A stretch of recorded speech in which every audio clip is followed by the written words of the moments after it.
Hello মিষ্টি বন্ধুরা, কেমন আছো তোমরা? আশা করছি তোমরা সবাই খুব ভালো আছো। আমিও কিন্তু বেশ ভালো আছি।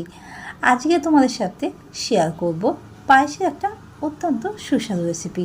পায়েস তো তোমরা অনেকেই খেয়ে থাকো, কিন্তু একবার আম দিয়ে পায়েসের রেসিপি তৈরি করে দেখতে পারো বা আম পায়েস তৈরি করে দেখতে পারো। খেতে কিন্তু দুর্দান্ত লাগে। সামনেই তো জামাই ষষ্ঠী, তো একবার এইভাবে জামাই ষষ্ঠীতে জামাইদের পায়েস বানিয়ে খাইয়ে দেখতে পারো। খেতে কিন্তু ফাটাফাটি হয়। কীভাবে পায়েসটা বানাচ্ছি চলো তোমাদের সাথে শেয়ার করি। এর জন্য আমি দুটো পাকা আম নিয়ে নেব, মানে হিমসাগর আম নিয়ে নেব। তোমরা হিমসাগরের জায়গায় কিন্তু ফজলি আমও নিতে পারো। এরপর আমগুলো মাথার দিকে অংশটা কেটে নেব। তারপর আমগুলোকে এইভাবে কেটে নেব আর আটিটাকেও বাদ দিয়ে দেবো। সেম একইভাবে দুটো আম কেটে নিয়েছি। আর এই আম পায়েস করার জন্য কিন্তু আমগুলো কিন্তু একটু মিষ্টি নেবে। টক হয়ে গেলে কিন্তু আম পায়েস করতে দুধটা কেটে যাওয়ার সম্ভাবনা থাকবে। তো যখনই পায়েস বানাবে তখনই কিন্তু আমটা খুব মিষ্টি আম হলেই তখনই করবে। একবার টেস্ট করে দেখবে। আমের ফিলেগুলো এইভাবে কেটে নিয়েছিলাম। এরপর একটা স্পুনের সাহায্যে আমগুলোকে আমি এইভাবে পাল্পগুলোকে বার করে নেবো আর একটা মিক্সি জারের মধ্যে দিয়ে দেবো। আর আটি থেকে খোসাটা ছাড়িয়ে আটির যে আমটা ছিল সেই আমটাও ব্যবহার করব। আর যে আমের খোসাগুলো আছে সেগুলো আমি কিন্তু ফেলবো না, সেইগুলো পায়েসের জন্য রেখে দেবো। তোমরা দেখতেই পাবে, পরে আমি ব্যবহার করব। তো এই পায়েসটা খুব সহজে হয়ে যায় আর খেতেও কিন্তু অসাধারণ লাগে। আর তোমরা কে কে আছো আম পায়েস খেতে ভালোবাসো কমেন্ট বক্সে জানাতে ভুলো না। সব আমগুলোকে এইভাবে পাল্পগুলোকে বার করে নিয়েছিলাম। মিক্সার জারে ঢাকা আটকে মিহি একটা পেস্ট করে নিয়েছি। পেস্টটাকে একটা বাটির মধ্যে ঢেলে রেখে দেবো। আম দিয়ে তো অনেক ধরনের রেসিপি করে থাকো, কিন্তু আম পায়েস কে কে বানিয়েছো সেটাও কিন্তু জানাতে ভুলবে না। অন্যদিকে আমি আমন্ড আর কাজু বাদাম নিয়ে নিয়েছিলাম হাফ পেস্ট করে। আর গোবিন্দভোগ চাল অল্প কিছুটা নিয়েছিলাম। সামান্য কিছুটা জল দিয়ে চালগুলোকে ভালো করে ধুয়ে নিয়েছিলাম। আমি এখানে 500 গ্রাম দুধের জন্য 1 মুঠোর মতন চাল ইউজ করেছি। ভালো করে ধুয়ে চালটাকে এক জায়গায় রেখে দিয়েছিলাম আধ ঘন্টার জন্য। অন্যদিকে একটা বাটির মধ্যে সামান্য কিছুটা গোবিন্দভোগ চাল দিয়ে দেবো আর তার সাথে কয়েকটা কাজু বাদাম। যে কোনো পায়েস রান্নার সময় কাজু বাদাম আর যদি আতপ চাল বেটে দেওয়া হয় তাহলে কিন্তু টেস্ট আরও দ্বিগুণ হয়ে যায়। কড়াইয়ের মধ্যে অল্প কিছুটা ঘি দিয়ে দিয়েছিলাম। ঘিটা যখন মেল্ট হয়ে যাবে তখন যে হাফ ডাস্ট আমন্ড আর কাজুটা ছিল সেটা হালকা রোস্ট করে নেবো। তাহলে হালকা একটা সুন্দর গন্ধ বেরাবে। যতক্ষণ না ভালো সুন্দর একটা ফ্লেভার বেরাচ্ছে ততক্ষণ হালকা ওগুলোকে ভেজে নিয়েছিলাম। কড়াইয়ের মধ্যে বেশ কিছুটা দুধ দিয়ে দিয়েছিলাম, 500 গ্রামের মতন। লো টু মিডিয়াম ফ্লেমে দুধটাকে কনস্ট্যান্ট নাড়াচাড়া করব। যতক্ষণ না দুধটা ফুটে উঠছে ততক্ষণ দুধটাকে ফুটিয়ে নেব আর মাঝে মাঝে একটু নাড়াচাড়া করে দেবো। দুধটা যখন ফুটে যাবে তখন এর মধ্যে 2টো এলাচ ছিঁড়ে দিয়ে দিয়েছিলাম। এরপর দুধটাকে হালকা নাড়াচাড়া করে দেবো। আর যে চালটা আগে থেকে ধুয়ে রেখে দিয়েছিলাম সেই চালটা এখন দিয়ে দেবো দুধের মধ্যে। মিডিয়াম টু লো ফ্লেমে পায়েসটা হতে দেবো। চালটা দেওয়ার পর আবার ভালো করে নাড়িয়ে দেবো, নাহলে চালটা কিন্তু এক জায়গায় পুড়ে থাকতে পারে।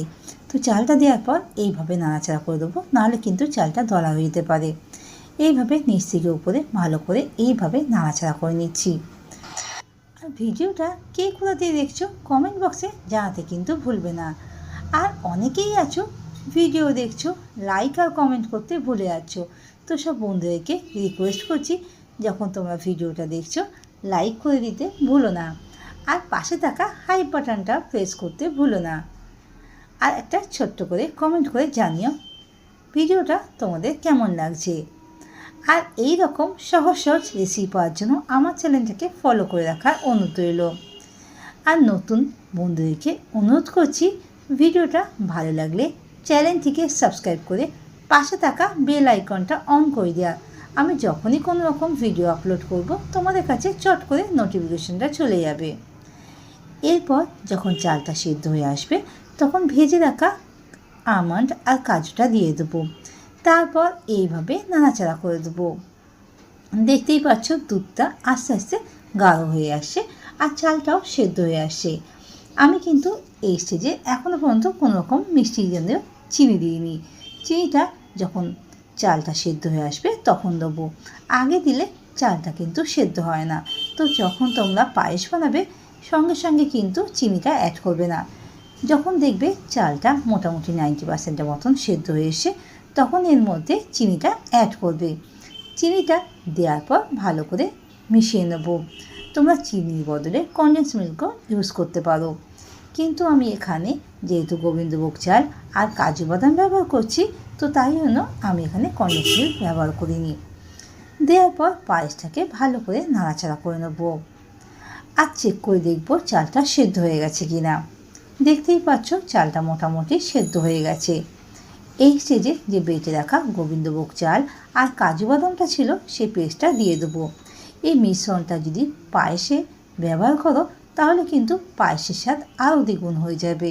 তো এটা যখনই পায়েস করবে তোমরা কিন্তু এইভাবে তৈরি করে দেখবে, তাহলে পায়েসের স্বাদ আরও দ্বিগুণ হয়ে যাবে।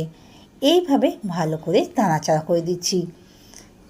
পায়েসটা অলমোস্ট তৈরি হয়ে এসছে। এই স্টেজে আমি গ্যাসটা অফ করে দেবো। তো 5 মিনিটের জন্য পায়েসটাকে আমি ঠান্ডা হতে রেখে দেবো। আমি কিন্তু আমের পাল্পটা এখন ব্যবহার করব না, মানে যতক্ষণ না পায়েসটা ঠান্ডা হচ্ছে ততক্ষণে আমি আমের পাল্পটা ব্যবহার করব না। এইভাবে ভালো করে নাড়াচাড়া করে 5 মিনিটের জন্য পায়েসটাকে রেস্টে রেখে দেবো। 5 মিনিট বাদে এসে দেখব পায়েস যখন মোটামুটি ঠান্ডা হয়ে এসে তখন পায়েসের মধ্যে যে আমের পাল্পটা আছে সেই পাল্পটাকে আমি মিশিয়ে দেবো। ভালো করে সবগুলোকে নাড়াচাড়া করে দেবো। দেখতেই পাচ্ছ পায়েসটা কেমন গাঢ় হয়ে এসছে। এই স্টেজে কিন্তু আমি আমের পাল্পটা ইউজ করছি। আগে করলে দুধটা কেটে যাওয়ার সম্ভাবনা থাকবে, তো তাই জন্য আমি আমের পাল্পটা একটু শেষেই করছি। তারপর ভালো করে এইভাবে মিশিয়ে নেব আর হালকা করে নাড়াচাড়া করে দেবো যাতে ভালো করে আমের পাল্পটা সবটার মধ্যে মিশে যায়। এইভাবে বাড়িতে বানিয়ে দেখতে পারো। ছোট থেকে বড় সবাই কিন্তু ভালোবেসে খাবে, কথা দিচ্ছি। আর জামাই ষষ্ঠীতে জামাইকে এইভাবে বানিয়ে তাক লাগিয়ে দিতে পারো। সার্ভ করুন ফ্রিজে রেখে ঠান্ডা ঠান্ডা। এইভাবে বানিয়ে বাটির মধ্যে রেখে দেবো। তারপর 2-3 ঘন্টা বাদে ফ্রিজে ঠান্ডা করে সার্ভ করব। এই রকম সহজ সহজ রেসিপি পাওয়ার জন্য আমার চ্যানেলটাকে পাশে থাকার অনুরোধ রইল। আর নতুন আর পুরনো বন্ধুদেরকে অনুরোধ করছি ভিডিওটা স্কিপ না করে পুরো ভিডিওটা দেখো, তাহলে তোমাদের বুঝতে সুবিধা হবে। আজকে এই পর্যন্ত। ভালো থেকো, সুস্থ থেকো আর এইভাবে তোমরা সবসময় পাশে থেকো। ওপর দিয়ে কাজু বাদাম ছড়িয়ে দেবো। তোমরা কাজুর বদলে পেস্তা ব্যবহার করতে পারো। ধন্যবাদ নতুন আর পুরনো